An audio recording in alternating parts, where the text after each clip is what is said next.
सबको जानते परमेश्वर के सबको महान और परम रशीद है। आमीन। सबसे पहले सबको जितने भाई बहन यहाँ पे आए हैं सबको एक बार फिर से न्यू ईयर की बहुत बहुत मुबारक। आमीन। परमेश्वर जी सबको हमेशा की ब्लेसिंग दे इस साल में। आमीन। आमीन। सभी से रिक्वेस्ट है प्लीज अपनी अपनी आंखें बंद कीजिए, तो जो भी देख रही हैं उनको भी नई साल की मुबारक। आमीन। सभी से रिक्वेस्ट है प्लीज अपनी अपनी आंखें बंद कीजिए, जिन्हें चश्मा लगा हुआ है वो चश्मा उतार लीजिए।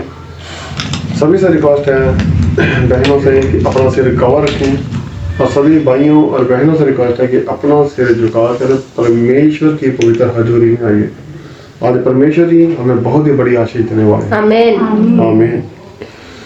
Hallelujah hallelujah hallelujah. यहोवा पिताजी तुम्हारी तारीफ तारीफ तारीफ, प्रभु यीशु जी तुम्हारी तारीफ तारीफ तारीफ, पवित्र आत्मा जी तुम्हारी तारीफ तारीफ तारीफ, पिता पुत्र और पवित्र आत्मा जी तुम तीनों की तारीफ तारीफ तारीफ तारीफ तारीफ तारीफ तारीफ तारीफ तारीफ तारीफ तारीफ। हे पिता जमीन और आसमान के मालिक, हम सबके प्यारे पिता प्रभु यीशु नासरी, मैं तेरा बेटा बलवीर तुम्हारे पास आता हूँ और मेरे साथ मेरे सारे भाई बहनों को लेकर आता हूँ जो इस समय तेरी पवित्र हजूरी में इन सबका रुझे समझा। मैं तुम्हारी कीलों से छिपे जलाली हाथों में सौंप देता हूँ। आज की ये पहली बंदगी, इस साल की पहली बंदगी अब वो स्वर्ग में कबूल हो मेरे पिता। जितने तेरे बेटे बेटियां आगे हैं उन पे तेरा धन्यवाद करते हैं मेरे पिता। जो भी तेरे बेटे बेटियां इस समय इस प्रार्थना को देख और सुन रहे हैं मन सबका रुझे समझान तुम्हारी जलाली हाथों में सौंप देता हूँ। खुदा बाप प्रभु जी आज की इस बंदगी से पहले हम सबके गलती गुनाह अपराधों को माफ करो, और इस नए साल में हमें अपने नई भरपूरी से बरकत तैयार करो प्रभु यीशु मसीह। आज की इस बंदगी से पहले हम सबके दिलों पर, दिमागों पर, पूरे रूह जिस्म जानों पर अपना पूरा अधिकार कर लो, समझ बुद्धि ज्ञान पर पूरा अधिकार कर लो, और आज का जो वचन हो हम सब के लिए तुम्हारी ओर से स्वर्ग से उतरा हुआ वचन बन जाए प्रभु यीशु मसीह। ये हमारे लिए जीवन की रोटी बन जाए प्रभु यीशु मसीह जी, जिसे हम खाने वाले, पचाने वाले और बनाने वाले बन जाए प्रभु जी। कोई अंधकार की शक्ति, कोई दुश्मन की योजना, कोई वैरी की चाल, किसी भी तरह की दुख तकलीफ दर्द बीमारी परेशानी तेरे इस प्यार को, इस खुराक को, जीवन की रोटी को हमारी जिंदगी से चुरा ना सके प्रभु जी, बल्कि तेरा वचन हम सब की जिंदगी में जड़ पकड़े और 30 गुना 60 गुना 100 गुना नहीं हजारों गुना फल लेकर आए प्रभु जी। तू बढ़ता जाए हम करते जाए और तेरी इच्छा हम सबकी जिंदगियों में भरपूरी से पूरी हो। इसमें ना मेरी इच्छा पूरी हो, ना हम में से किसी और की इच्छा पूरी हो, और ना शैतान की इच्छा पूरी हो, सिर्फ और सिर्फ तेरी इच्छा भरपूरी से पूरा साल पूरी हो प्रभु जी। आमीन। प्यारे पिता प्रभु यीशु मसीह जी के जिंदा पाकर बेहतर नाम से मांगते आमीन। सब कुछ परमेश्वर जी सबको महान और परम रखे। आमीन। आमीन।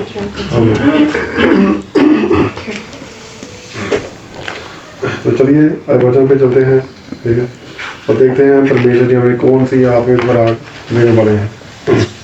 मुझे याद है बीते दिनों में परमेश्वर जी पुराने नियम में जब हम देखते हैं परमेश्वर जी हमसे जब बात करते थे तो सबसे पहले परमेश्वर ने मूसा के द्वारा अपने शिष्यों से बात की, अपने बच्चों से बात की। फिर परमेश्वर ने नबियों के द्वारा अपने बच्चों से बात की। फिर परमेश्वर ने आखिरी दिनों में, इन अंतिम दिनों में अपने पुत्र प्रभु यीशु मसीह को दुनिया में भेजा और उसके द्वारा हम सबसे बात की। और परमेश्वर का वचन क्लियरली बयान करता है कि जिसने उसका कहना माना उसने उसे हमारे पिता का बेटा बेटी होने का अधिकार दिया। आदि में वचन था और वचन परमेश्वर के संग था, और वही वचन बाद में देहधारी होकर दुनिया में आया, जिसे हम प्रभु यीशु मसीह कहते हैं। और इस प्रभु यीशु मसीह ने हमारी हर तरह की दुर्बलता को, हर तरह की कमजोरी को, हर तरह की बीमारी को, हर तरह की परेशानी और समस्या को हमेशा के लिए क्रूस पर खत्म कर दिया। हमारी बीमारियों के लिए पीठ पर कोड़े खाए और हमारी कमियों, घटियों और समस्याओं और परेशानियों के लिए और गुनाहों के लिए अपने हाथों पैरों में कील ठकवाए और क्रूस पर कुर्बानी दे दी। मेरी लाइफ में बहुत सारी गवाहियाँ हर रोज होती हैं। बहुत सारे जन ऐसे हैं जिनकी लाइफ में 10-10 साल के बाद कल परमेश्वर ने बच्चों की आशीष दी है।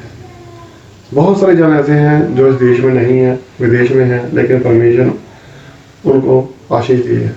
आज से 1.5 साल पहले उनको बोला गया था कि परमेश्वर आपको बेबी की आशीष देने वाला है, परमेश्वर आपको पुत्र की आशीष देने वाला है, तो कल उनके घर में बेटे होंगे। परमेश्वर जी हमेशा हमारी दुआओं को सुनता है, हमेशा अपने बच्चों के ओर उसकी आंखें लगी रहती हैं, उसके कान लगे रहते हैं, वो कभी हमें त्यागता नहीं, वो हमेशा हमारी दुआओं की ओर देखता रहता है और हमारी ओर अपने हाथ फैलाए खड़ा रहता है कि ना जाने हम कब उसकी ओर मुड़ेंगे। तो प्रभु यीशु मसीह इस दुनिया में आए, जो पहले शब्द था, जो परमेश्वर के संग था, और वही शब्द जब देहधारी होकर आया, बहुत सारे लोगों ने उसे कबूल नहीं किया, लेकिन जितनों ने इसे कबूल किया उतनों को उन्होंने परमेश्वर के बेटे बेटियां होने का अधिकार दिया। बहुत समय बार ऐसा हुआ जब वचन में लिखा गया है कि जीसस जब अपने शिष्यों के साथ आगे पीछे जाया करते थे तो एक बार उनके शिष्यों ने उनसे कहा कि हमें पिता के दर्शन कराइए। तो उन्होंने इसे बोला, मैं ही पिता हूं, जिसने मुझे देखा है उसने पिता को देखा। तो वो हमारे पिता यहोवा पिता की 100% कॉपी है, 100% कॉपी, जिसके प्रभाव में सब कुछ है, कुछ भी उसके प्रभाव से बाहर नहीं है। चाहे वो खाना पीना हो, चाहे वो दुनिया हो, चाहे वो हवा हो, चाहे वो पानी हो, चाहे वो शैतानी ताकतें हो, चाहे वो दूत हो, चाहे अवधूत हो, कुछ भी ऐसा नहीं है जो प्रभु के प्रभाव से बाहर हो। और परमेश्वर कहता है जिस तरह वो पाक साफ शुद्ध और पवित्र है, वो अपने बच्चों को पाक साफ शुद्ध और पवित्र बना के रहता है। ये परमेश्वर जिसके हम अधीन हैं, जिसने हमें बनाया है, उसने फरिश्तों के बारे में भी लिखा है और अपने बच्चों के बारे में भी लिखा है। अब देखा जाए तो इंसान क्या है जो परमेश्वर उसकी सुध ले, लेकिन परमेश्वर ने हमसे इतना प्यार किया कि अपना इकलौता बेटा इस दुनिया में भेजा। और परमेश्वर ने हमारे बारे में भी लिखा है और फरिश्तों के बारे में लिखा है। बहुत सारे जन ऐसे हैं जो स्वर्ग से उतरे हुए देवी देवताओं की या फरिश्तों की, जिसे हम फरिश्ते कहते हैं, ठीक है, या बहुत सारे अन्य फरिश्ताओं की स्टैचूज बना लेते हैं, जब मूर्तियां बना लेते हैं और उनकी पूजा करनी शुरू कर देते हैं, उनकी महिमा करनी शुरू कर देते हैं। जबकि दुनिया में जितने भी संत आए, चाहे वो कोई भी हो, सभी ने मूर्ति पूजा का खंडन किया। उन्हें पता है कि ये हाथ से बनाई हुई मूर्ति है जो हमें कुछ नहीं दे सकती, चाहे वो किसी की भी हो, चाहे वो जीसस की हो, चाहे किसी और की भी हो। मूर्ति मूर्ति है, स्टैचू स्टैचू है, वो कुछ नहीं कर सकता। ये कलाकार की कलाकारी है। इस स्टैचू की आंखें हैं लेकिन ये देख नहीं सकती, इसके होंठ हैं लेकिन ये बोल नहीं सकते, इसके कान हैं लेकिन ये सुन नहीं सकते, इसके पैर हैं लेकिन ये चल नहीं सकते। हम सिर्फ इसे अपनी इच्छा के अनुसार बनाते हैं और इस पर अपना ध्यान लगाने की कोशिश करते हैं। लेकिन परमेश्वर जो इससे बहुत परे है, वो फरिश्तों के बारे में भी बयान करता है और हमारे बारे में भी, इंसान के बारे में भी बयान करता है। इसके बारे में हम देखेंगे इब्रानियां 1 नंबर अध्याय में कि परमेश्वर इन फरिश्तों के बारे में हमसे क्या कहता है। उसके वक्त 7 में लिखा हुआ है, इब्रानियां 1 नंबर अध्याय सिर्फ 7 नंबर आयत हम देखेंगे, उससे ज्यादा हम नहीं पढ़ेंगे।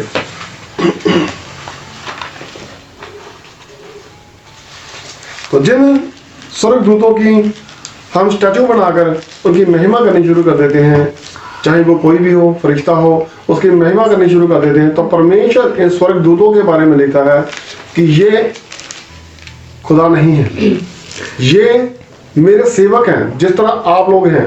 परमेश्वर ने इन्होंने एक पदवी दी है और परमेश्वर ने हमसे प्यार किया है, अपने लिए इकलौता बेटा भेजा है और परमेश्वर ने इन्हें हमारे लिए रखा है। जबकि प्रकाशित वाक्य के आखिर में लिखा हुआ है कि जब यूहन्ना ने एक स्वर्गदूत के पांव पर गिरकर उसकी महिमा करनी चाहिए तो उसने उसे मना किया, नहीं, मैं भी तुम्हारी तरह परमेश्वर का एक सेवक हूँ, जो तुम जैसे भाई बहनों के लिए भेजा गया हूँ, तुम उसी की महिमा किया करो। हाँ जी। और स्वर्गदूतों के विषय में ये कहा है, स्वर्गदूतों के विषय में परमेश्वर ने वचन ने ये कहा है, हाँ जी, वह अपने दूतों को पवन या आंधी या हनेरी जिसे हम बोलते हैं बनाता है। हाँ जी। और अपने सेवकों को ददकती आग बनाता है। अपने सेवकों को वो ददकती हुई भस्म कर देने वाली पाक रूह की आग बनाता है, ऐसा हमारे बारे में लिखा गया है। और ये जो स्वर्गदूत हैं इनकी एक अलग कैटेगरी है, और जो बच्चे हैं परमेश्वर के बेटे बेटियां जो इस दुनिया में अभी जिंदा हैं, जो काम कर रहे हैं, इनकी एक अलग कैटेगरी है। परमेश्वर इन्हें भस्म कर देने आग के जैसा बनाता है और दूतों को पवन की तरह आंधी की तरह बनाता है जो सब कुछ उखाड़ के ले जाते हैं। चाहे किसी के अंदर दुष्ट आत्माएं हों, शैतानी ताकतें हों, तो परमेश्वर के बच्चे जब मुंह से बोलते हैं मैं तुझे प्रभु यीशु मसीह के नाम से हुक्म देता हूँ निकल, तो वो आग उनके अंदर से निकलती है और निकलते ही एक फरिश्ते उसे आंधी की तरह उड़ा देते हैं, उसे उखाड़ कर ले जाते हैं। 15 नंबर आयत में देखिए, 14 पे। क्या वे सब सेवा टहल करने वाली आत्माएं नहीं जो क्या? उदार पाने हाँ जी बोलिए। जो उदार पाने वालों के लिए सेवा करने को बेची जाती है? ये सारी जो आत्माएं हैं, जो फरिश्ते हैं स्वर्ग से, ये सिर्फ सेवा टहल करने वाली आत्माएं हैं, यानी कि सेवक हैं। हमें इन्हें पहली पदवी नहीं देनी है। पहला हक परमेश्वर का है, दूसरा हक हमारा है, तीसरा हक इन फरिश्तों का है। ये हमसे तीसरे नंबर पे आते हैं, लेकिन हमने अपने आप को खुद को तीसरे नंबर पे रखा हुआ है और इन्हें दूसरे पे रखा है। नहीं जी नहीं, जो कुछ है यही है, सारी पावर इनके पास है, सामर्थ्य इनके पास है। जबकि वचनों में, परमेश्वर के हुक्मों में सबसे पहला हुक्म यही है कि तू सिर्फ अपने पिता की महिमा करना। इसके अलावा कुछ भी परमेश्वर ने नहीं लिखा। अगर कोई किसी और की करता है, किसी की कोई स्टैचू बना लेता है, अपने मनगढ़ंत कोई भी तस्वीर बना लेता है, तो परमेश्वर उससे खींचता है, क्योंकि वचन में लिखा है कि मैं जेलसी रखने वाला परमेश्वर। ठीक है।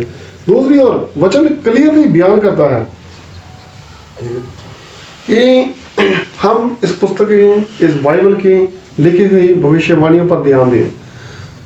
अगर हम इस पर ध्यान देंगे, इस पर चलने की पूरी कोशिश करेंगे, तो हम बच सकते हैं। चर्च में जाने का हमारा क्या मकसद है?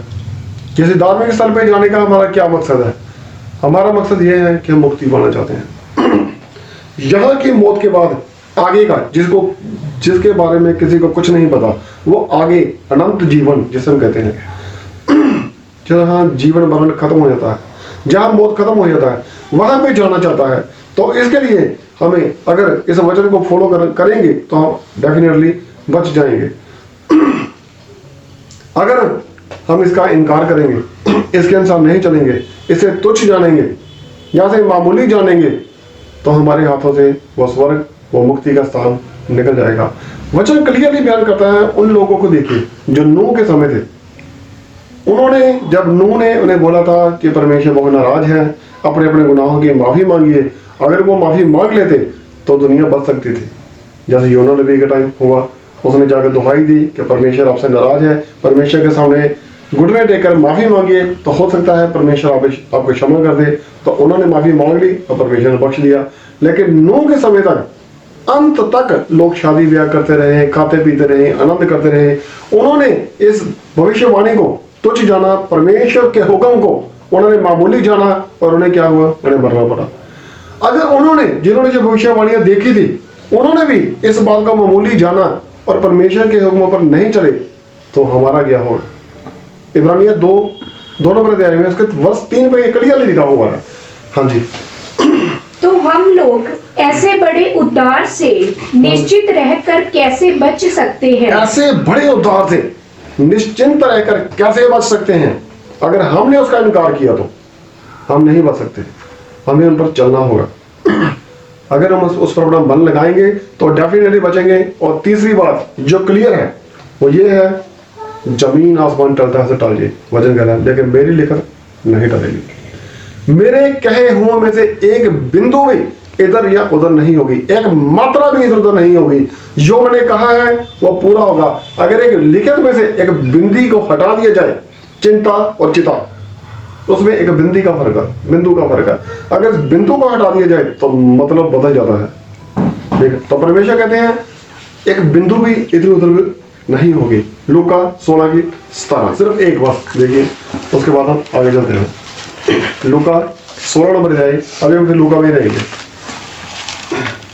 16 नंबर अध्याय उसके बाद 17 में लिखा हुआ है क्लियर। हाँ जी। आकाश और पृथ्वी का टल जाना व्यवस्था के एक बिंदु के मिट जाने से सहज है। हाँ जी। हाँ जी। जो कोई नेक्स्ट वर्स, हाँ जी। जो कोई अपनी पत्नी को त्याग कर, दोबारा पढ़िए भाई। आकाश और पृथ्वी का टल जाना हाँ जी। व्यवस्था के एक बिंदु के मिट जाने से सहज है। व्यवस्था की एक बिंदी के मिट जाने से भी आसान है। जमीन आसमान टलता है तो टल जाए, लेकिन मेरा किया वादा नहीं टल सकता। उसकी एक बिंदु भी इधर उधर नहीं होगा। ठीक है, तो फिर हमें किस तरह की सजा मिलेगी? जो उस समय जब प्रभु यीशु मसीह को क्रूस पर चढ़ाया गया था, तो उस समय जो गवर्नर था वहां पे, उसका नाम था पिलातुस। ठीक है, ये कैसा जन था? इसने लगभग 2-3 बार जीसस को छोड़ देने की कोशिश की कि मैं ऐसे ही छोड़ दूंगा। उसकी वाइफ ने भी एक मैसेज भेजा था कि इसके मसले में हाथ मत डालना, मुझे रात को एक स्वप्न आया है, ये पुरुष धर्मी है, तुम इसके मसले में हाथ मत डालना, नहीं तो रिजल्ट बहुत ही खतरनाक होगा। तो पिलातुस ने 2-3 बार उसे बचाने की कोशिश की। ठीक है, ये 2 बार तो, एक बार तो उसने जीसस को ये भी बोला, तुम्हें पता है मैं तुम्हें छोड़ सकता हूँ, तो मुझे सब साफ साफ क्यों नहीं बताता? कहता मैं तो बोल रहा हूँ, तुम मुझे परमेश्वर के सिंहासन के सामने बैठा देखोगे, उसके दाहिने बैठा देखोगे। उसने बाहर आकर बोला मैं उसमें कोई गुनाह नहीं पाता, मैं उसमें कोई दोष नहीं पाता। उसने छोड़ने की कोशिश की। उसने फिर से पूछा मैं तुझे छोड़ सकता हूँ? कह रहे तू मुझे पकड़ भी नहीं सकता और तू मुझे छोड़ भी नहीं सकता। तो ये पिलातुस कैसा था? क्या ये नरम दिल इंसान था, या जीसस पे जो दया दिखा रहा था? यह नरम दिल इंसान नहीं था, यह बहुत ही कठोर इंसान था, और बहुत ही बड़ा कठोर, जिसका दिल मिट्टी का नहीं, मांस का भी नहीं था, यह पत्थर से भी ज्यादा मजबूत था। बहुत ही कठोर इंसान था। इसके हम एक एग्जांपल देते हैं लूका 13 नंबर अध्याय में वर्ष 1 पर। हम सोचते हैं ये जीसस को छोड़ने वाला था, बहुत ही अच्छा इंसान था, बड़ा नरम दिल इंसान था, लेकिन ऐसा नहीं है, यह बहुत कठोर इंसान था। राजा कभी भी नरम नहीं होता, यह कठोर होता है। हाँ जी। उस समय कुछ लोग आ पहुंचे। हाँ जी। और उससे उन गलीलियों की चर्चा करने लगे। हाँ जी। जिनका लहू पिलातुस ने उन्हीं के बलिदानों के साथ मिलाया था। ऐसा हुआ कि एक बार कुछ लोग अपनी अपनी बनाई हुई मूर्तियों की पूजा कर रहे थे, उनकी महिमा गा रहे थे, तो उन्होंने अपने ही भेड़, बकरी, बैल, बच्चों को काट कर उसके आगे फेंका हुआ था। बहुत सारा ब्लड वहां पे बिखरा हुआ था। तो पिलातुस वहां पे आ गया, उन्हें गुस्सा आया। उसने बोला कि ये तुम लोग गलत काम कर रहे हो, तुम्हें ये नहीं करना चाहिए। जब वो बार बार वार्निंग देने के बाद भी नहीं हटते थे, तो पिलातुस ने कहा इन सबको मार दिया जाए। उसने उनको मारकर, उन इंसानों को मारकर, और उनका ब्लड उसी जानवरों के ब्लड के अंदर मिक्स कर दिया, मिला दिया। जानवर का ब्लड और इंसान का ब्लड इकट्ठा मिक्स कर दिया, उन्हीं का ब्लड। दोबारा फिर से पढ़िए ऐसी कोई है। उस समय कुछ लोग आ पहुंचे। हाँ जी। और उससे उन गलीलियों की चर्चा करने लगे। हाँ जी। जिनका लहू पिलातुस ने उन्हीं के बलिदानों के साथ मिलाया था। उन्हीं के बलिदानों में मिक्स कर दिया था, जो नहीं हटते थे। क्या ये बहुत बड़े गुनाहगार थे? शायद नहीं, हाँ हो भी सकता है। लेकिन हमारा क्या होगा अगर हम परमेश्वर के वचनों को तुच्छ जानेंगे, अगर हम इस पर अमल नहीं करेंगे, इसके हुक्मों पर चलने की कोशिश नहीं करेंगे, तो हमारा क्या होगा? हाँ जी। उसे इग्नोर करेंगे तो क्या होगा? हाँ जी। ये सुन उसने उनसे उत्तर में यही कहा, वो बहुत बड़े गुनाहगार नहीं थे। हाँ जी। क्या तुम समझते हो कि ये गलीली और सब गलीलियों से अधिक पापी थे? क्या ये बाकी के जो वहां थे गलीली, ये भी गलील के रहने वाले थे, वो भी गलील के थे, क्या ये उनसे ज्यादा बड़े पापी थे? हाँ जी। कि उन पर ऐसी विपत्ति पड़ी? हाँ जी। मैं तुमसे कहता हूँ हाँ जी। कि नहीं। हाँ जी। परंतु यदि तुम मन न फिराओगे, अगर तूने आज अपना मन नहीं फिराया, अपने मन को कठोर रखा, मन को नहीं बदला, परमेश्वर की ओर नहीं मुड़े, मीन्स अगर तुमने आज अपने गुनाहों को नहीं छोड़ा, तो क्या होगा? हाँ जी। तो तुम सब भी इसी रीति से नष्ट होगे। हम भी इसी रीति से मारे जा सकते हैं, हम भी इसी तरह नष्ट हो जाएंगे। जरा सोचिए, कोई इंसान जिसने अपने हाथों से भेड़, बकरी, बैल या काटा हुआ है, अगर उसको मारकर उसका ब्लड उसी में मिक्स कर दिया जाए तो बहुत गलत बात है, बड़ा दुख लगता है। तो हमारा क्या होगा? अब हम क्या करते हैं? हम तो स्वर्ग जाना चाहते हैं, मुक्ति पाना चाहते हैं, हमेशा की जिंदगी पाना चाहते हैं, जहां पर पहुंचने के बाद कभी कोई मौत हमारे पास ना आए, सदा का जीवन, यहाँ जन्म मरण सब खत्म हो जाता है। तो इसके लिए हमें क्या करना पड़ेगा? मेरे ख्याल से जिस तरह के हमारे हालात हैं और जिस तरह के हमारे काम है, हमारी तो मुक्ति कन्फर्म है। क्यों जी? और सभी हंसेंगे। कन्फर्म ही है। हर रोज कोई ना कोई आदमी, अगर कोई पर्सन ये सोचे कि आज मैं सारा दिन जो मर्जी हो जाए झूठ नहीं बोलूंगा, तो मेरे ख्याल से बहुत बड़ा टारगेट है ये हिट करना मुश्किल है। ऐसा तो हो ही नहीं सकता, एक ना एक गलती तो हो ही जाएगी। अगर सिर्फ इतना ही ठान लिया जाए कि मैं आज सारा दिन में झूठ नहीं बोलूंगा, ठीक है, नहीं हो सकता। फिर भी जाने अनजाने हमसे गुनाह होते रहते हैं। सड़क पे जा रही हैं, रोड पे जा रही हैं, एक पर्सन ने हमारे आगे से एकदम से कट किया, बेशक मुंह से हम कुछ ना बोले लेकिन मन से गाली जरूर निकल जाती है। कुछ लोग ऐसे, कुछ लोग पीछे से बोल रहे थे इसे दिखाई नहीं देता, इसे अकल नहीं है। कुछ दिन पहले की बात है, मैं बाइक से बड़ी स्पीड से जा रहा था, तो मैंने देखा मेरे आगे एक लेडी जा रही है। तो लेडी भी रोड के बिल्कुल सेंटर में थी, ना इधर थी ना इधर। अच्छी खबर यह थी कि रश नहीं था, उसके आगे कुछ भी नहीं था। थोड़ा आगे जाकर जैसे रोड बनाने के लिए साइड में पत्थर पड़े होते हैं, तो इधर एक गड्ढा था, तो पीछे से एक पर्सन आ रहा था, वो तेजी में जा रहा था। मैंने देखा कि लगता है अब कुछ गड़बड़ होगी।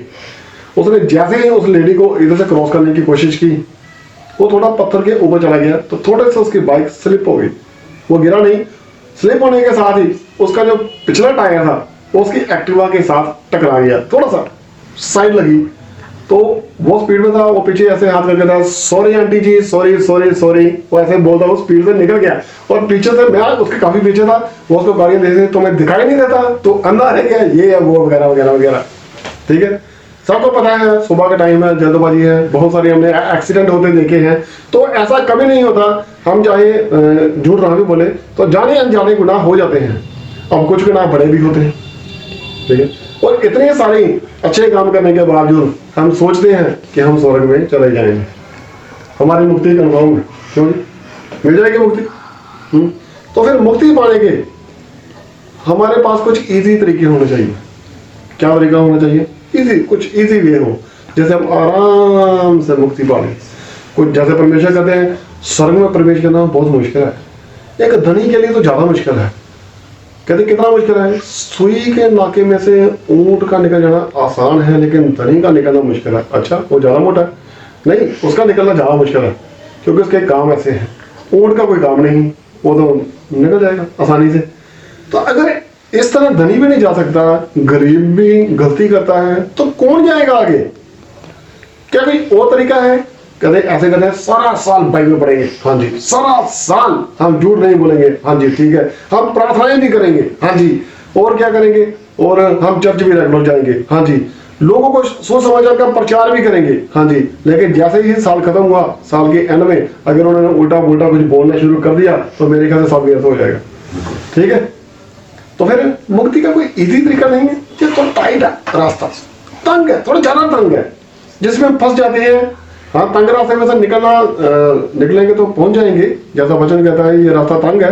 तो अगर हमने उस रास्ते से जाना है, कहीं ऐसा ना हो इतना तंग हो गया हम फंस कर खड़े ही रहे, निकल ही ना पाए, चलते रहेंगे तो निकल जाएंगे। तो थोड़ा इजी वे कोई है, कंफर्म शॉर्टकट वे, ये तो हम शुरू में सीखते हैं जब हम स्कूल में पढ़ा करते थे। फाइनल एग्जाम से पहले टीचर के पास जाते थे, सर इंपॉर्टेंट कुछ बता दीजिए क्या करने वाला है? या फिर अपना आइडिया लगाते थे, बुक के अंदर जहाँ ऐसे हैंड बना होता था, तो हम सोचते थे ये इंपॉर्टेंट है, ये एग्जाम में आ सकता है। ठीक, तो मेरा एक फ्रेंड था, वो कहता है जब मैं ग्रेजुएशन के फाइनल ईयर में था, तो ब्रदर आपकी एग्जाम की तैयारी होगी सारी? तो नहीं, वो हम सर से पूछ लेंगे कौन से क्वेश्चन इंपॉर्टेंट है, वही याद करेंगे। 50 क्वेश्चन है टोटल बड़े बड़े, तो 50 में से मैं कितने याद करूंगा? एक क्वेश्चन है जो उसकी जो नॉर्मल लेंथ है वो 20 पेजेस की है, तो 50 क्वेश्चन मैं नहीं याद कर पाऊंगा। मैं सर के पास जाता हूँ, उन्होंने उसे 15 इंपॉर्टेंट 15 उसे मार्क करवा दिए, इसने घर पे आके उसमें से इंपॉर्टेंट निकाल लिए, 3 4 5 मैं यही करूंगा बस। ठीक है, तो हमें कोई ऐसा वे चाहिए, शॉर्टकट वे, जो हमें कंफर्म तरीके से स्वर्ग की ओर ले जाए। क्या कोई ऐसा तरीका है? जिस तरह के हमारे काम है, हमसे जाने गुनाह हो गया, करते रहते हैं। किसी से कोई बहुत बड़ा गुनाह भी हो गया, जैसे हुक्मों में लिखा हुआ है 10 हुक्म है परमेश्वर जी के, अगर कोई उनमें से कोई इग्नोर करता है या गलती करता है, तो कंफर्म है वो नरक में जाएगा। अगर उन्हीं में से, जैसे चोरी मत कर, हत्या मत कर, व्यभिचार मत कर, पड़ोसी की प्रॉपर्टी का, उसकी पत्नी का, उसके गधे का, उसकी किसी भी चीज का तो लालच मत कर, किसी के खिलाफ तो झूठी गवाही मत दे, परमेश्वर के नाम को व्यर्थ में मत ले, ठीक है, वगैरह वगैरह 10 हुक्म है परमेश्वर के। अगर हम इस पर चलने की कोशिश करते हैं, और अगर इनमें से कोई गलत कर देता है, चोरी करता है या व्यभिचार करता है या हत्या करता है, कोई बड़ा बड़ा गुनाह कर देता है, वो तो नरक में जाएगा। ठीक है, डिफिकल्ट है उसके लिए, डरली, ये डरली हुक्म है। तो इसमें से बहुत सारे गुनाह कुछ लोगों से हो जाते हैं। अगर किसी ने कोई बड़ा गुनाह कर दिया, मान लीजिए व्यभिचार कर दिया या उसने हत्या कर दी, तो वो सोचता है मैं तो नरक में जाऊंगा, अब मुझे चर्च जाने का क्या है, अब मैं क्या करूंगा। तो क्या ऐसा जन में मुक्ति पा सकता है? जिसे हुक्मों का नहीं पता है तब तक वो उससे अनजान है। जब उसे पता चल जाता है उसके बाद गुनाह करता है तो ये सीरियस है, क्योंकि जब तक उसे नहीं पता था तब तक बात अलग थी। अब जब उसे पता चल गया है तो अब क्या करेंगे? चलिए, हम सब लोग मुक्ति पाना चाहते हैं, बचना चाहते हैं, ठीक है, सबके सब ऐसे चाहते हैं जब जाए तो दोबारा आए ना यहाँ पे, बस शांति मिल जाए, मुक्ति मिल जाए, हमेशा की जिंदगी मिल जाए, बस और कुछ नहीं चाहिए। तो इसके लिए इस बाइबल में कुछ तरीके लिखे हुए हैं जिसके साथ दोबारा हम स्वर्ग में जा सकते हैं। मुश्किल नहीं है, थोड़े थोड़े से डिफिकल्ट है लेकिन थोड़े इजी भी हैं। और वो क्या है, हम लूका में देखते हैं। लूका पढ़ रहे थे, इसके 15 नंबर चैप्टर में आए 4 से 7 तक, 15 नंबर अध्याय में 4 से लेकर 7 तक हम देखते हैं। मान लीजिए हमने कोई ऐसा जाना है जिससे कोई बड़ा गुनाह हो गया है और वो सोचता है कि मैं तो नरक में जाऊंगा। उसके पास ऐसा कौन सा तरीका है कि वो मुक्ति पाए? हाँ जी। तुम में से कौन है जिसकी 100 बेड़े हो? तुम में से कोई ऐसा हो, प्रभु दृष्टांतों में बात करते थे, जिसके 100 बेड़े हैं, उसके बाद 100 शीप्स, 100 बेड़े हो। हाँ जी। और उनमें से एक खो जाए। एक खो जाए। अगर मान लीजिए कोई आपको पेमेंट देता है तो उसमें आपको चेक काट के देता है 9,999 रुपीज, ऐसे काट के देता है, तो ये थोड़ा और फिगर लगती है। मेरा 10,000 था तो मुझे मेरा 10,000 पूरा चाहिए। चलो कहते हैं ब्रदर क्या फर्क पड़ता है, 1 रुपये से क्या फर्क पड़ता है? हाँ, लेकिन अगर 10 तोड़े सोना हो और 9 मिले तो फिर फर्क पड़ता है, फिर फर्क पड़ता है ना। अगर 10 ग्राम में से 9 ग्राम आपको दिया जाए तो फर्क पड़ता है, 9.5 दिया जाए तो फर्क पड़ता है, चलो 9.9 दिया जाए, 10 ग्राम पूरा ना किया जाए तो फर्क पड़ता है। तो परमेश्वर कहता है कि जिसके 100 बेटे हों, जिसके बेटे में बोले वाले जीव, जिसके 100 बच्चे हों, हाँ जी, उनमें से एक खो जाए, एक भटक जाए, खो जाए मीन्स भटक जाए, हाँ जी, तो 99 को जंगल में छोड़कर, वो 99 को जंगल में छोड़ देता है जहां तुम्हें डरने की जरूरत नहीं है, तुम यहाँ पे खाओ, हरे हरे चला गया है, तहां घबराने की जरूरत नहीं है तुम्हें। हाँ जी। उस खोई हुई को जब तक मिल ना जाए खोजता ना रहे। जब तक उसे वो मिल नहीं जाती, वो पूरे जंगल में इधर उधर तराई में ऊपर नीचे उसे खोजता रहता है वो स्वामी। अभी के 100 बेड़े हैं, कोई बात नहीं, फिर से 100 पूरी हो जाएंगी, नहीं, मेरी एक भी खोनी नहीं चाहिए। बेचारी पता नहीं कहाँ होगी, भूखी होगी, प्यासी होगी, खाया होगा नहीं खाया होगा, कहीं उसे कोई भेड़िया ना खा जाए, कोई और जानवर ना उसे खा जाए, वो उसे तब तक ढूंढता रहता है जब तक वो उसे मिल ना जाए। वो देखो, एक को ढूंढने के लिए 99 छोड़ दी, उसे पता है ये कहीं नहीं जाएगी, ये भटकी हुई नहीं है, भटकी हुई वो है जो अलग होगी। हाँ जी। और जब मिल जाती है, हाँ जी, तब वह बड़े आनंद से उसे कंधे पर उठा लेता है। जब उसे मिल जाती है दौड़ के पकड़कर अपने सिर के ऊपर बिठा लेते हैं। हम भी अक्सर करते हैं जब बच्चे छोटे होते हैं ना, तो उसे ज्यादा एंजॉय कराने के लिए कंधे के ऊपर बिठा लेते हैं, टांगे इधर उधर कर लेते हैं, हाथ या पैर उसके पकड़ लेते हैं और उसे जोर जोर से घुमाते हैं, उछालते हैं, तो खुश होता है। उसके चेहरे की स्माइल अलग ही तरह की होती है जब उसे कंधे पर बिठाया हुआ हो। हाँ। और घर में आकर मित्रों और पड़ोसियों को इकट्ठा करके कहता है, सभी को बुला बुला के बोलते हैं, देखो ये जो भेड़ है ये खो गई थी, मैं इसे ढूंढ के लाया, बहुत वक्त लगा मेरा। बड़ा आनंद मनाता है, घर पे आके पार्टी करते हैं, खुशी मनाते हैं। हाँ जी। मेरे साथ आनंद करो क्योंकि मेरी खोई हुई भेड़ मिल गई है। मेरी खोई हुई भेड़ मुझे मिल गई है। जो मेरा एक जन गुम हुआ था, जो मुझसे बिछड़ गया था, वो मिल गया है। हाँ, तो ऐसी ही खुशी तब होती है, मान लीजिए कोई भटक चुका है, वो परमेश्वर से अलग हो चुका है, फिर से गुनाह कर रहा है, तो दूसरा जन देख रहा है क्या भटका हुआ तो मैं भी हूँ, चलो मुझसे कोई जाने अनजाने में कोई गुनाह ऐसा हो गया था, मुझे पता नहीं था, लेकिन अनजाने में मुझसे बड़ी गलती हो गई है, तो मैं इसकी पश्चाताप करना चाहता हूँ। चलो मैं तो भटका हुआ हूँ, इसे समझाता हूँ, देख भाई ये बात गलत है, तुझे ये काम नहीं करना चाहिए। मेरी बात और है, मैंने चोरी की है या मैंने हत्या की है या मैंने व्यभिचार किया है, तो भाई मेरी बात हो रहा है, मैं तो देखो मर जाऊंगा, मैं तो नरक में जाऊंगा, लेकिन तुमसे बड़ी गलती नहीं हुई है तो अभी भी बच सकता है। उसे वो परमेश्वर की ओर ले आता है और परमेश्वर को सौंप देता है, चल तू आज अपने गुनाहों की माफी मांग ले, तेरे गुनाहों की माफी है तो मेरे लिए कोई बात नहीं, मैं तुझे बचाता हूँ। तो जो उस भटकी हुई भेड़ को वापस ले आता है, तो परमेश्वर का वचन कहता है परमेश्वर के लिए स्वर्ग में उसके लिए खुशी मनाई जाती है, उसका नाम स्वर्ग में लिखा जाता है, वो जन स्वर्ग का अधिकारी होगा, वो नरक में नहीं जाएगा।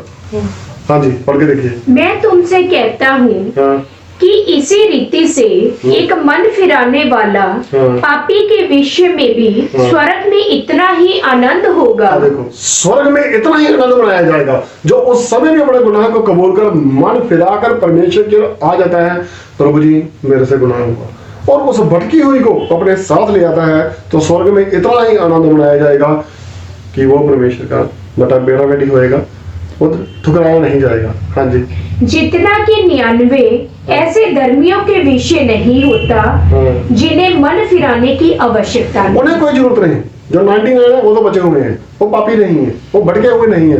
तो जब वो भटका हुआ वापस आ जाता है तो परमेश्वर क्या करता है, उन्हें वापस ले आता है, उधर ही वापस ले आता है। ठीक है, तो स्वर्ग में खुशी मनाई जाती है। मुझे याद है वो उजाड़ू पुत्र की स्टोरी कि जब वो भटक गया था, अपने पिता से प्रॉपर्टी लेकर अलग चला गया था, तो जब वो प्रॉपर्टी से उड़ा दी, जब वो वापस आया तो उसने पिता से माफी मांगी कि मुझसे स्वर्ग में और आपके विषय में एक बड़ा गुनाह हुआ है, उसे मैं कबूल करता हूँ, आप मुझे एक सेवक की तरह रख लो। तो परमेश्वर का वचन कहता है कि उसने उसे सोने की अंगूठी पहनाई, अच्छे कपड़े पहनाए। तो देखा स्वर्ग का राज ऐसा ही है, जो अपना मन बदल लेता है उसका नाम स्वर्ग में लिखा जाता है। तो जरूरत क्या है, सिर्फ पहले मन को बदलना है, कोई दूसरी ऑप्शन नहीं है।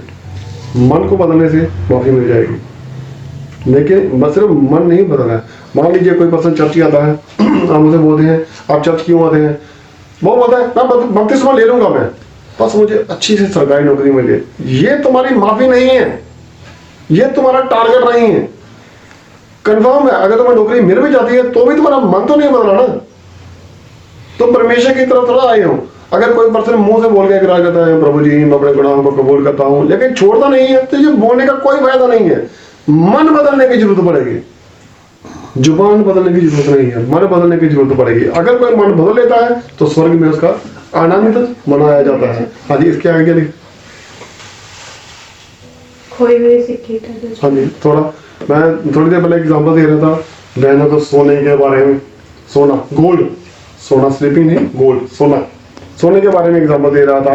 तो शायद भेड़ की एग्जांपल अच्छी तरह से समझ ना आई होगी कि चलो 100 भेड़ है, खो भी जाए तो क्या फर्क पड़ता है, लेकिन सोना बहुत ही इंपॉर्टेंट है बहनों के लिए। अगर 10 ग्राम में से साढ़े 9 ग्राम हो जाए। मुझे याद है कि एक बार मेरे मिसेज के गले के अंदर एक सोने का एक हार था छोटा सा, तो उसकी छोटी छोटी कुंडियां बनी हुई थी, उसमें से एक छोटी सी कुंडी वो टूट कर गिर गई, इसने सारा घर झाड़ मारा, ये कहाँ गई, वो पूरा हाथ साइड में फेंक दिया, झाड़ू लेकर लगी रही उसे ढूंढने के लिए, पहले मिल जाए। छोटी सी तो है जो तो 1 ग्राम का सोना ही सब नहीं हुआ, मैंने ढूंढना है, मेरे सोने की है, वो कैसे खो गई, इसने पूरा घर झाड़ मारा, मुझे खाना भी नहीं दिया उसने सुबह। ठीक है, ये आज से काफी साल पहले की बात है, तब मैं भी मसीह में नया था, परमेश्वर के पास नया आया था। तो चलो सोने की एग्जाम्पल ज्यादा बेटर समझ आती है, वो भी देख लेते हैं। हाँ जी, पढ़िए। यह कौन ऐसी स्त्री होगी, हाँ जी, वो बहनों को सोना ज्यादा पसंद है, इसलिए स्त्री का नाम लिखा गया है। हाँ जी, जिसके पास 10 सिक्के हो, हाँ 10 सोने के सिक्के हो, हाँ जी, और उनमें से एक खो जाए, एक गुम हो जाए, हाँ जी, तो वह दिया जलाकर और गढ़ झाड़ बुहार कर अच्छी तरह से झाड़ू लगा कर, हाँ जी, जब तक मिल न जाए, हाँ जी, जी लगाकर खोजती ना रहे, जी लगाकर उसे खोजती ना रहे। ऐसी कोई बहन है, ऐसी कोई लेडी है। अब मान लीजिए आप जॉब करते हैं, आपने सोचा कि चलो 5000 रुपये में 1 ग्राम सोने का सिक्का मिल जाएगा। आप एक करते हुए अपने 10 महीने में 10 ग्राम इकट्ठा कर लिया, लेकिन जब उसके कुछ गहने बनवाने का टाइम आया तो एक सिक्का खो गया, तो आपको तो चैन नहीं आएगा, ये तो कन्फर्म है। हाँ जी, और जब मिल जाता है हाँ जी। तो वह अपनी सखियों और पड़ोसियों को इकट्ठे करके कहती है, हाँ। मेरे साथ आनंद करो, हाँ। क्योंकि मेरा खोया हुआ सिक्का मिल गया है। देखो मेरा जो सिक्का गुम हो गया था ये मिल गया है। तो कुछ बहन ऐसी बोलती है सोना खोना अच्छी बात नहीं है, बड़ी अच्छी बात है, मिल गया तो मुंह भी मीठा कराती है, लो लो लो लो, खाओ मेरा सोना मिल गया। हाँ जी। मैं तुमसे कहता हूँ हम सोने से बढ़कर हैं, ठीक है, हम परमेश्वर के बेड़े हैं।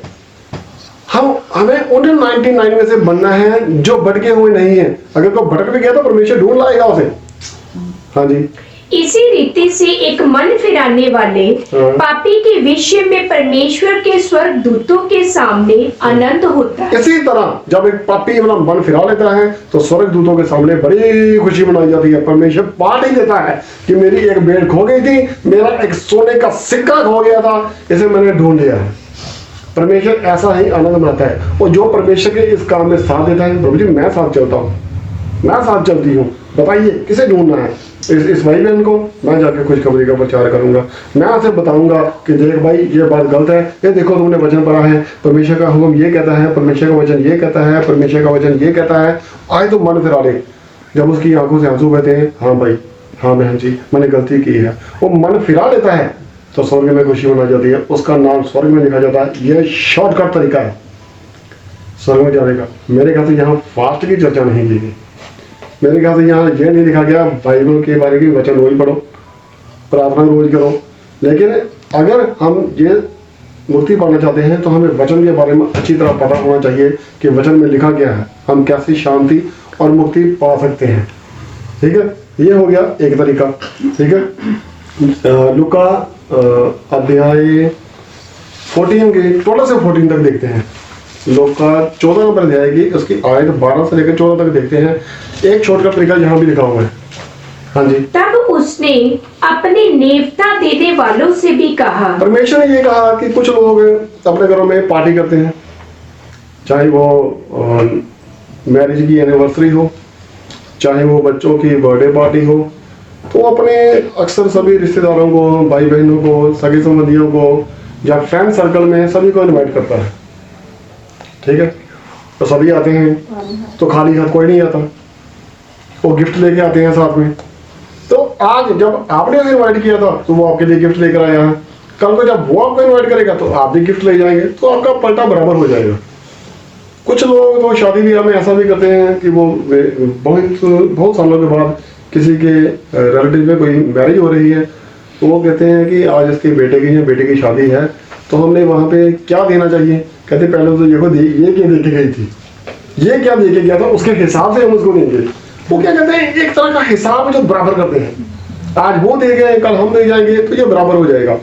हम परमेश्वर से किस चीज की उम्मीद रखें? हमने तो बराबर कर दिया। अगर किसी ने हमें गाली निकाली, हमने उसको 2 निकाल दी, तो उल्टा हिसाब तो हमने ही बराबर कर दिया। परमेश्वर से क्या उम्मीद करते हैं? परमेश्वर बोलते हैं तो बदल का जवाब बोलते हैं, पलटा लेना मेरा काम है। अगर कोई कुछ बोल देता है हम चुप रह जाते हैं, परमेश्वर कहते हैं ठीक है अब मैं बोलूंगा। और जब परमेश्वर उठेगा तो सबकी बोलती बंद हो जाएगी। अगर आज किसी ने हमें दिया, कल को हमने उसको दे दिया तो बराबर हो गया। बेटर होगा कि हम उन लोगों को बुलाएं जो हमें कुछ दे ना सके, ताकि हमारा उधार बना रहेगा।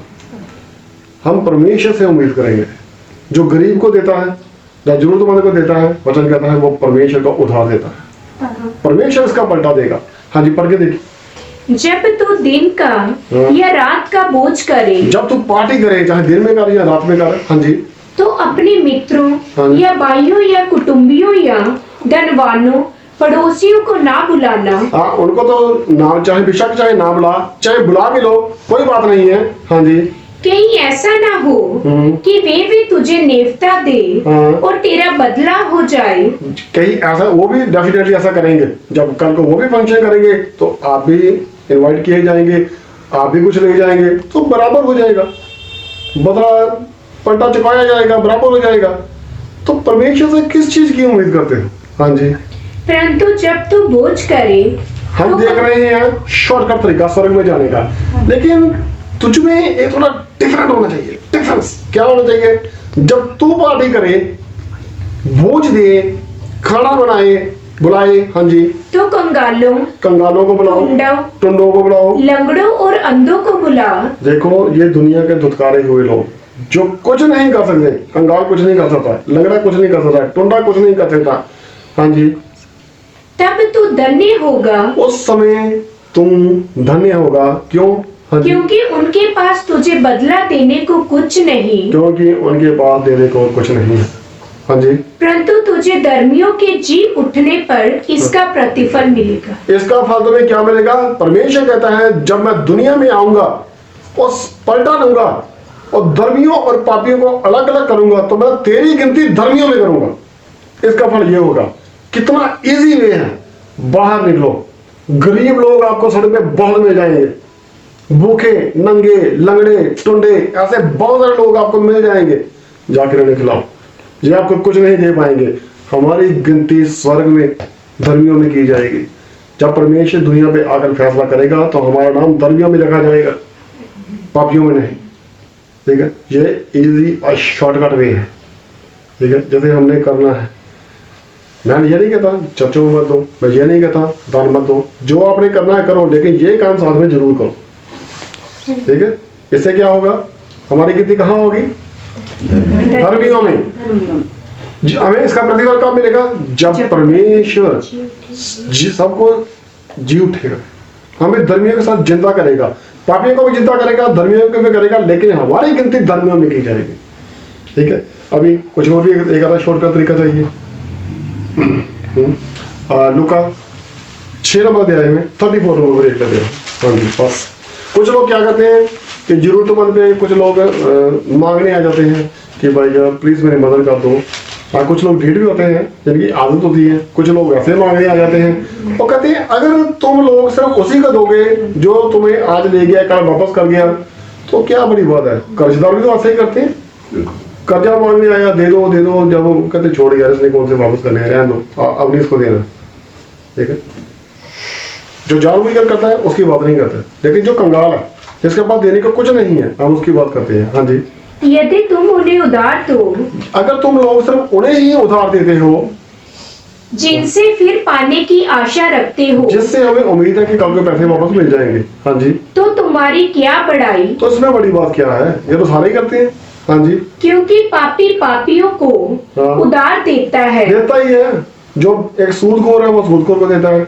हम सूदखोर को पापी नहीं बोलते, लेकिन वचन में ऐसा लिखा गया है कि जो मत्ती चुंगी वाले होते थे, लोग इनको पापी बोला करते थे, क्योंकि जब ये चुंगी पे बैठकर टैक्स लिया करते थे, ठीक है, तो ये किसी पर दया नहीं करते थे। तो इसी तरह से जब एक उधार देने वाला जैसे उसको इंटरेस्ट पे पैसा दिया हुआ है, तो वो तरस नहीं करेगा, क्योंकि उसे पता है कि मैंने इसे कॉन्ट्रैक्ट किया है कि मैं तुमसे इतने पैसे लूंगा। वो कहता मैं तो व्यापार कर रहा हूँ, मैं कौन सा ठग रहा हूँ, मैं तो बोल के लिया है भाई, तेरा मेरा एग्रीमेंट हुआ है। तो वो थोड़ा तरस कम करता है, लेकिन आज की डेट में कर लेते हैं। वो कहते हैं ठीक है भाई, तू इंटरेस्ट मत दे, मेरा मोल दे।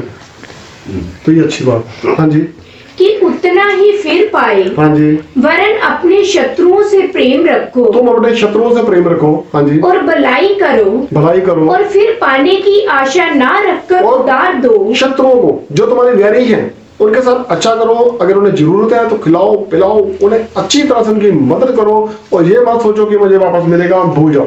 हाँ जी, और तुम्हारे लिए बड़ा प्रतिफल होगा, तुम्हारे लिए बड़ा फल क्या होगा? हाँ जी, और तुम परम प्रधान के संतान ठहरोगे, तुम परमेश्वर के बेटे बेटियां कहलाओगे। क्या होगा? परम प्रधान, परमेश्वर के बेटे बेटियां होगे। ये ऐसा वचन कहता है। कितनी इजी बात है, किसी जरूरतमंद को देकर उसकी मदद की और हम परमेश्वर के बेटे बेटियां बन गए। तो परमेश्वर के बेटे बेटियां क्या नरक में जाएंगे? बिल्कुल नहीं आएंगे। हम कहाँ जाएंगे? कैसे जाएंगे अगर हम ऐसा करेंगे तो? ठीक है, कहते ये तो ज्यादा इजी नहीं हो गया, कोई डिफिकल्ट भी एक दो देख लेते हैं। वो वैसे डिफिकल्ट तरीके भी है, इसमें वचन में लिखे हुए हैं बहुत सारे डिफिकल्ट वे भी हैं, तंग रास्ते में है, तंग रास्ते भी हैं जिसमें फंस भी जाता है आदमी। मोटा या पतला भी हो, दोनों फंस जाते हैं, वो रास्ता ही ऐसा है। तो मेरे ख्याल से ये ज्यादा इजी है। और भी बहुत सारे शॉर्टकट वे इसमें लिखे हुए हैं। तो अब हमें क्या करना है? अब दो तरह के लोग होते हैं, एक जो इधर से सुनता है, इधर से निकाल देता है। दूसरा दोनों से सुनता है, अंदर डाल लेता है, और तीसरा क्या करता है ये आपको पता ही है। दोनों तरफ से सुनता है, मुंह से निकाल देता है, चलो जी कुछ नहीं करना, दोनों तरफ से सुनो और मुंह से निकाल दो, पर पचाना नहीं है इसे, बर्दाश्त नहीं करना उसे, बस निकाल दो मुंह से। मैं टेंशन नहीं ले सकता, मैंने ये सुनी, इस भाई की बात सुनी, अपने मन में नहीं रखी, सीधा बकरी आ गई, उसका बीज कोई नहीं रखा अपने मन के अंदर। परमेश्वर का वचन क्या कहता है, इसे बचाओ, इस खुराक को जो आज हमें मिली है इसे बचाओ। अब आदमी दो तरह के होते हैं, एक तो वचन पे चलता है, उसे पढ़ता है, उसे मानता है, उस पर चलता है, चलने के मत्ती 7 नंबर अध्याय में लिखा हुआ है। हाँ जी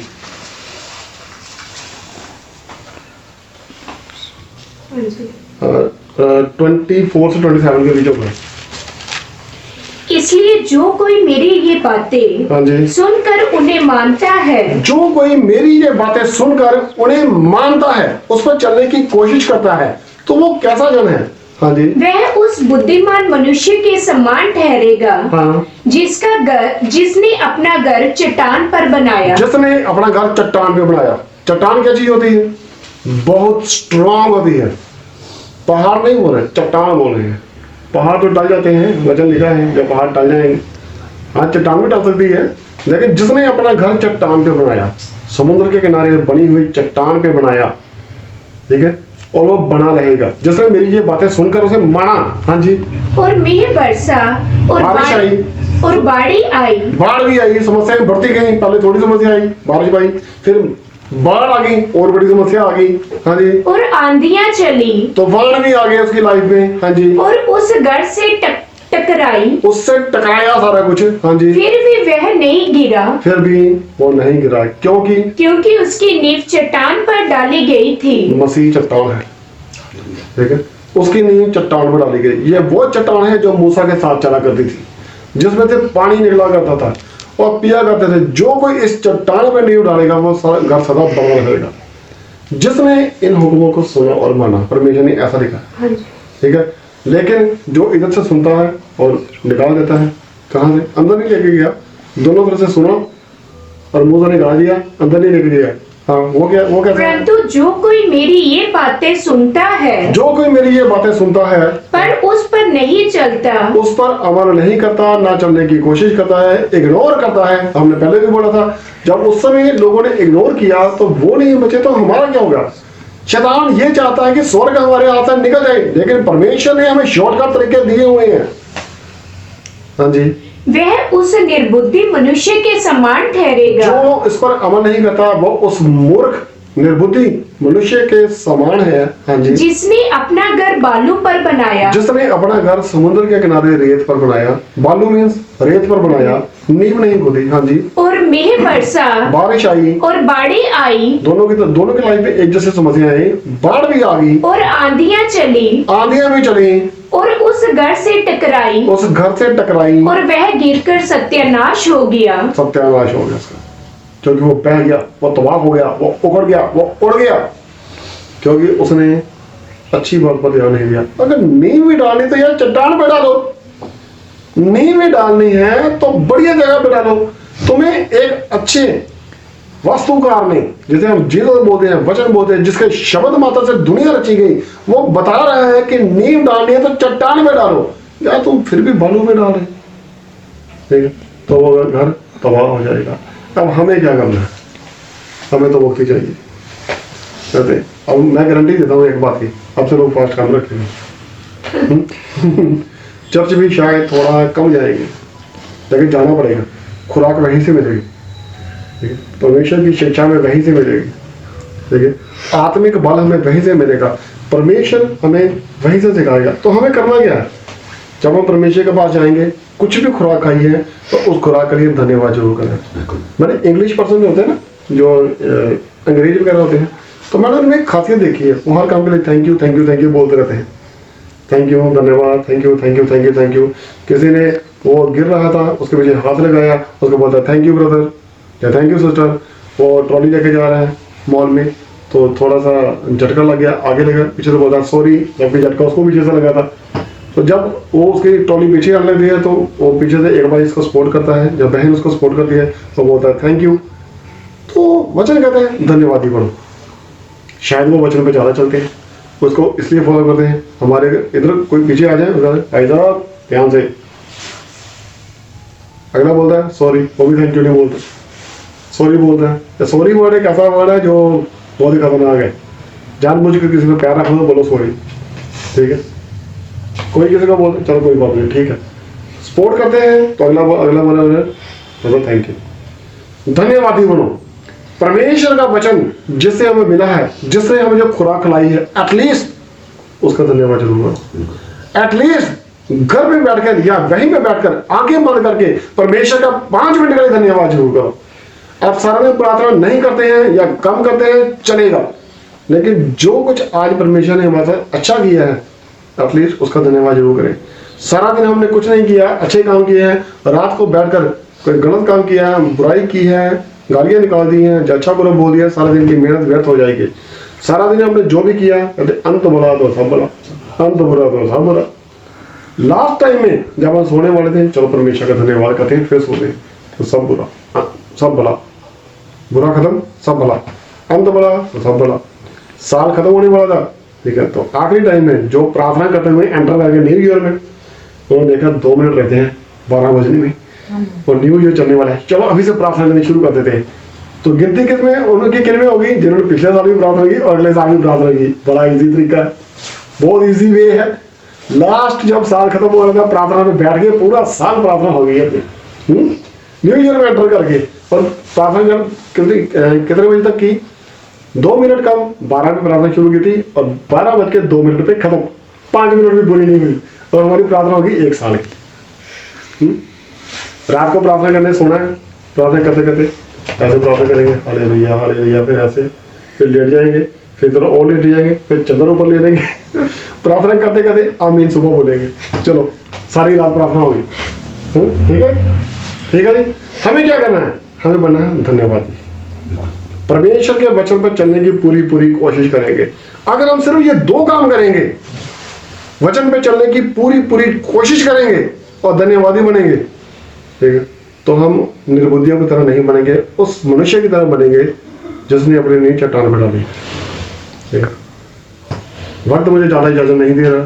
ठीक है, परमेश्वर हम सबको महान आशीष दे। आमीन। प्लीज सभी बहनों से और भाइयों से रिक्वेस्ट है कि एक बार फिर से अपनी अपनी आंखें बंद कीजिए, ठीक है, और परमेश्वर की पवित्र हजूरी में चलते हैं। सभी बहनों से रिक्वेस्ट है कि एक बार फिर से अपने सिर को चेक कीजिए, कवर किया हो अच्छी तरह से।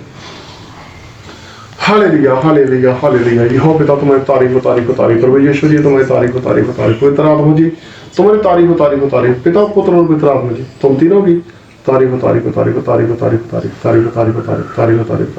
खुदा बाप प्रभु जी, आज का जो वचन तूने हमें दिया है इसके लिए मैं तेरा दिल से करोड़ करोड़ बार धन्यवाद करता हूँ। आज का जो वचन तूने हमें दिया है मेरे पिता, ये वचन हमारे दिलों के अंदर पूरे छप जाए, दिमागों में पूरी तरह से छप जाए, दिल के अंदर बस जाए प्रभु जी, हमारे अंदर पूरी तरह से ये वचन का बीज अब जड़ पकड़े प्रभु यीशु मसीह जी, और इस तरह का बड़ा पेड़ बनकर फल लाए प्रभु जी। जिस पेड़ पर तरह तरह के पंछी अगर बसेरा कर रहे हैं, वो पेड़ बन जाए जो नदी के किनारे तेरे किनारे लगा हुआ है मेरे पिता, जीवन के जल की नदी के किनारे लगा हुआ है मेरे पिता, जिसके पत्ते 12 साल हरे रहते हैं, पत्ते कभी नहीं मुरझाते, और खुदाबा वो पेड़ 12 महीने हरा रहता है और वो वक्त पर फल देता है और उसके फल मीठे होते हैं प्रभु जी। खुदा बाप प्रभु यीशु मसीह जी, आज तेरे जितने बेटे बेटियों ने इस वचन को देखा सुना पढ़ा है प्रभु जी, आज तेरे पवित्र नाम की छाप उन सब पर लग जाए और उनकी गिनती निर्बुद्धियों में नहीं बुद्धिमानों में की जाए और उनकी नींव आज से चट्टान पर आ जाए। अगर नीचे मिट्टी है तो मिट्टी खत्म हो जाए और नीचे चट्टान आ जाए प्रभु यीशु मसीह जी, ताकि जब उस पर समस्याएं आए, जब उन पर प्रॉब्लम परेशानियां आए, तो खुदा बाप प्रभु जी वो घर बना रहे, वो टिका रहे, वो नष्ट या सत्यानाश ना हो खुदा बाप, बल्कि वो सदा बना रहे। खुदा बाप प्रभु जी, आज का जो वचन तूने हमें दिया इसके तरफ दिल से करोड़ों बार धन्यवाद करते हैं। आज तेरे जितने बेटे बेटियों ने इस वचन को देखा और सुना है, उनकी लाइफ से हर तरह की कमी, गरीबी, कमजोरी, नुकसान वाली आत्मा और हर तरह की गंदी बदबू, दुष्ट अंधकार की शक्ति, दुश्मन की योजनाएं, वैरी की चाल, गरीबी, कंगाली, सब प्रभु यीशु मसीह के निंदा पात्रों से चली जाती। और खुदा बाप प्रभु जी, जितने तेरे बेटे बेटियां यहाँ तेरे पितर हजूरी में बैठे हैं, अब से सबके सिर पर अपना दाहिना आशीष रहा हाथ रखो, तेरी समय तेरी बुद्धि तेरा ज्ञान उनके अंदर काम करे। जो तेरे बेटे बेटियां आए हैं उन सबको, उनके परिवार को और आने वाली जनरेशन को अपने गले से लगा के रख मेरे पिता। और मेरे पिता जो तेरे बच्चे इस समय इस प्रार्थना को देख और सुन रहे हैं प्रभु यीशु मसीह जी, वो सब इस प्रार्थना को पूरी तरह से अपने अंदर लाने वाले, पहुंचाने वाले बन जाए प्रभु जी। और खुदा बाप ऐसा फजल कर हम सब पर कि जब तेरी आमद ठहरे तो हम सब तेरे बेटे बेटियां तेरे साथ स्वर्ग में जिंदा उठाए जाने के योग्य ठहरे मेरे पिता। हमारे जनरेशन भी तेरे साथ स्वर्ग में जिंदा उठाए जाने के योग्य ठहरे मेरे पिता। खुदा बाप प्रभु जी, और कोई दुष्ट अंधकार की शक्ति, कोई दुश्मन की योजना का, वैरी की चाल, किसी तरह का लालच, किसी तरह की समस्या, वैरी की कोई योजना तेरे बच्चों को तेरे प्यार से जुदा न कर सके प्रभु यीशु, बल्कि हम सब तेरे साथ स्वर्ग में जिंदा उठाई जाने के योग्य ठहरे। एक बार फिर से तो हमारे बीच में दोपहर का सूरज बनकर चमक, अपना जलाल हम सबके चेहरों पे चमका, अपना प्रकाश हम सबके चेहरों पे चमका, और हम सबको अपने मुख का तेज दो। सारी इज्जत, सारी महिमा, सारा जलाल तेरे जिंदा पाकर पिता नाम को देते हैं। और आज की बड़ी आशीष के लिए तेरा दिल से लोग धन्यवाद करते हैं। और प्यारे पिता प्रभु यीशु मसीह जी के जिंदा पाकर पिता नाम से मांगते हैं। आमीन। सबको जय मसीह। परमेश्वर जी सबको महान और परमानेंट आशीष। आमीन। आमीन। आमीन।